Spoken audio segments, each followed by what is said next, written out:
करना है। कुछ चीजें आयुर्वेद में बहुत बेस्ट। मैं आपके बीच में 5 बातें कहूंगा और वो ये होंगी कि कभी भी ये 5 चीजें ऐसी हैं जिनको गर्म करके दोबारा गर्म करके उसको ना खाएं, ये बहुत बड़ी दिक्कत खड़ी हो जाएगी। आप लिख सकते हैं। नंबर 1, चाय।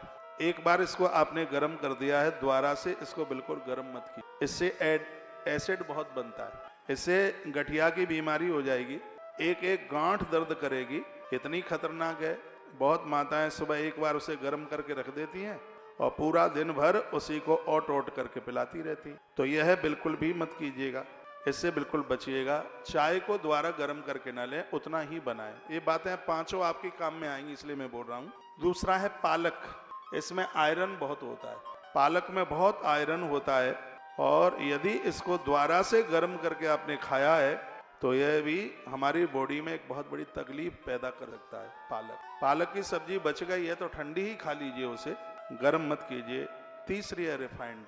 रिफाइंड को इतना हाई पावर पर गर्म किया जाता है, इसलिए बड़ी बड़ी जो कंपनियां जो रिफाइंड का पदार्थ बनाती हैं तो जले हुए रिफाइंड को कम रेट में बाजार में वो बेच देती हैं, उसको दोबारा यूज नहीं करती। यहाँ मेरी माताएं बैठी हैं, जला हुआ घी जिसमें एक बार आपने पूरी सेक ली है, फिर उस घी को रिफाइंड को क्या बोलेंगे, डढेला कहते हैं हमारे यूपी की भाषा में, ब्रज की भाषा में।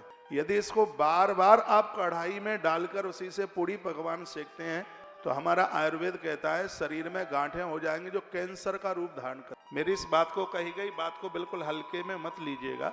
वैसे तो रिफाइंड का परहेज होना चाहिए, 4 ही तो लोग हैं आपके घर में, मत खाइए।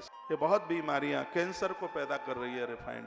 तुलसीवन आश्रम में, श्री धाम वृंदावन में 4 साल से रिफाइंड के ऊपर बैन लगा हुआ है। रिफाइंड आश्रम में अंदर नहीं घुस, चाहे कहीं बाहर तीर्थों के भंडारे हो, चाहे आश्रम का भंडारा हो। देसी घी का भंडारा होता है, यदि घी नहीं है, उपलब्ध नहीं है, तो तिल का भंडारा होता है।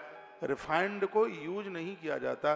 रिफाइंड को बार बार जला करके उसको गर्म करके आप उसको प्रयोग में लेंगे तो ये एक बहुत ही ज्यादा कैंसर के रूप में ये घातक हो सकता। इसलिए इसको भी गर्म करके दोबारा गर्म ना करें, उतना ही डालें कढ़ाई में जितनी जरूरत है, जितनी आवश्यकता है।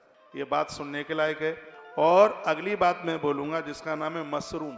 इसकी सब्जी बनाई जाती है, इसमें प्रोटीन की मात्रा बहुत ज्यादा होती है। इसको बार बार गर्म करके खाओगे तो हार्ट अटैक जैसी भयंकर बीमारी हो सकती, ब्लॉकेज हो सकती। मशरूम आप जानते हैं, इसको भी गर्म करके दोबारा इसको प्रयोग में मत लीजिएगा। और अगली बात 5वें नंबर की बता रहा हूं, उसका नाम है चावल। चावल उतना ही बनाइए जितना लग सके। यदि बच गया है तो उसको बिना गर्म किए हुए खाना। बने हुए चावल को जो 3 घंटे से ज्यादा अवधि तक रखा गया है, ऐसे चावल को दोबारा गर्म करके बिल्कुल खाना नहीं है। इससे बैक्टीरिया पैदा हो जाते हैं, तमाम तरह की बीमारियां चल के आ जाती हैं और पेट से जुड़ी हुई बहुत समस्याएं हो जाती हैं। जो ठंडे चावल को दोबारा से पका करके उसको खाया जाए, ये सब आयुर्वेद की बात है।